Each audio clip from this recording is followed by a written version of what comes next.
Jujur aja, kita tuh nggak pernah kepikiran untuk bisa sebesar ini ya. Kita hanya melangkah selangkah demi selangkah.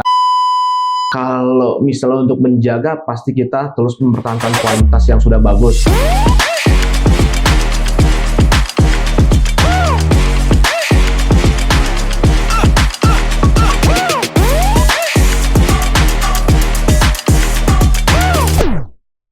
Setelah 20 Agustus 2010, terbentuknya PT Parsoran Global Data Trans. Hingga saat ini tidak terasa perjalanan 14 tahun lamanya perusahaan ini membangun jaringan internet di seluruh Indonesia.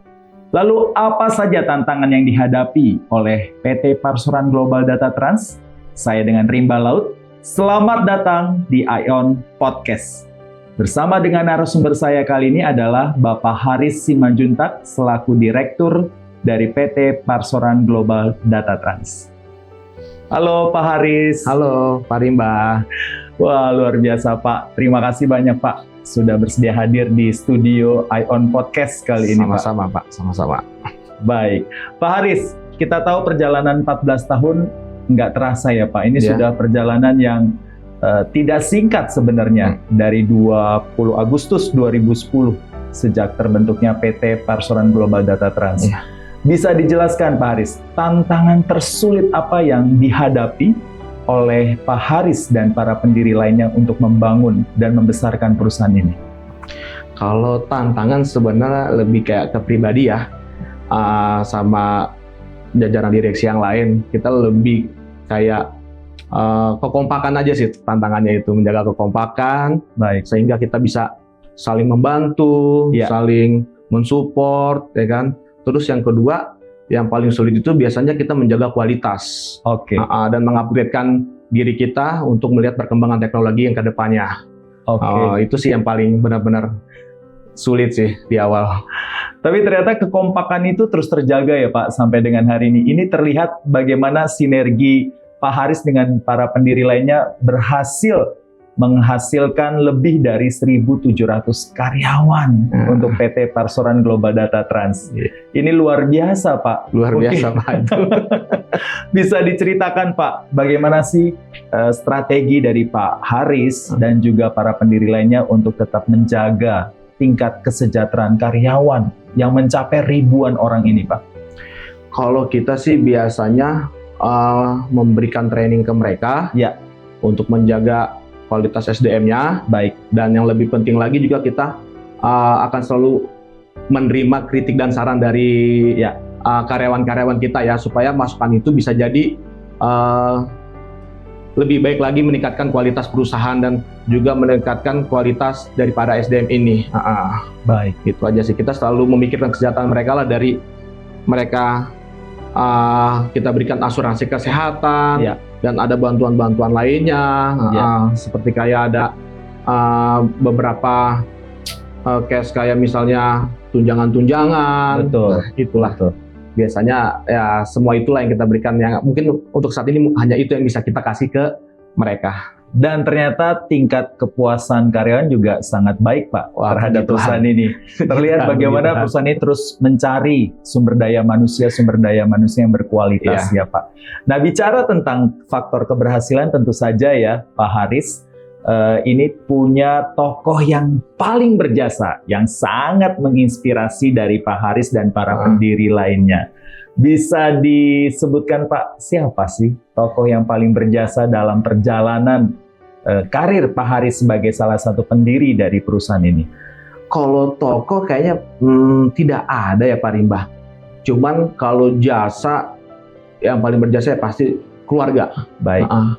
Terutama ya orang tua, terus opung saya, dia selalu mendoakan, selalu mengajari kita untuk lebih dekat sama Tuhan sehingga kita bisa sebesar ini. Baik. Nah, kalau yang paling utama ya pasti yang paling berjasa Tuhan lah ya. Tuhan Yesus sudah support kita. Sebenarnya saya nggak punya mimpi perusahaan ini bakal sebesar ini kalau bukan karena kasih karunia ya. Jujur aja, kita tuh nggak pernah kepikiran untuk bisa sebesar ini ya. Kita hanya melangkah selangkah demi selangkah aja sampai apa yang kita pikirkan kok di luar ekspektasi gitu, yang Tuhan kasih ke kita. Itu aja sih sebenarnya. Kalau untuk Papua tidak ada yang menginspirasi.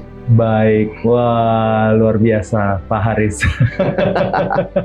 Nah, menyangkut tentang bisnis daripada perusahaan ini Pak Haris, kita tahu bahwa kebutuhan internet di wilayah Indonesia ini sangat tinggi ya.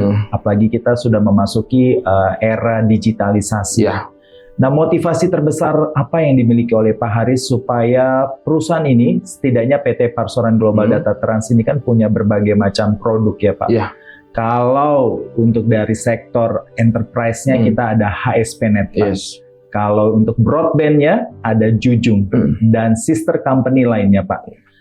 Apa yang dilakukan oleh Pak Haris dan motivasi terbesar untuk supaya perusahaan ini tetap berkontribusi dalam pemerataan jaringan internet di seluruh wilayah Indonesia? Kalau motivasi kita sebenarnya luas ya. Bahkan impian kita pengen mencakup sampai luar negeri sana lah. Wah, luar biasa. Kalau untuk Indonesia kita masih akan mengejar infrastruktur kita sampai ke pelosok-pelosok supaya semua bisa merasakan teknologi jaringan telekomunikasi atau internet ini untuk menjadi, ibarat kata kalau sekarang itu bisa dibilang udah jadi kebutuhan hidup ya. Apa-apa orang sekarang udah mencari internet untuk kerja, untuk sekolah dan segala macamnya. Ya mungkin kita akan melebar luaskan jaringan kita supaya semuanya bisa merasakan. Betul. Dan ini terlihat dari tren pertumbuhan dari PT Parsoran Global Data Trans yang dimana di akhir tahun 2023 pemirsa Ion Podcast juga perlu mengetahui terjadi pertumbuhan sebanyak 40%. Bahkan tiap tahun selalu mengalami pertumbuhan sebanyak double digit. Pertanyaan saya Pak Haris, ini termasuk pertumbuhan yang sangat hebat. Bagaimana menjaga kestabilan pertumbuhan tersebut bagi perusahaan ini dari tahun demi tahun Pak Haris? Balik lagi ya. Kalau misalnya untuk menjaga, pasti kita terus mempertahankan kualitas yang sudah bagus. Kalau bisa, kita naikkan lagi kualitas kita. Betul. Dan untuk itu juga kita harus, ibarat kata, melek teknologi. Ada teknologi terbaru itu harus kita pelajari, jangan sampai kita ketinggalan. Itu sih, itu aja tipsnya. Wah, mantap Pak.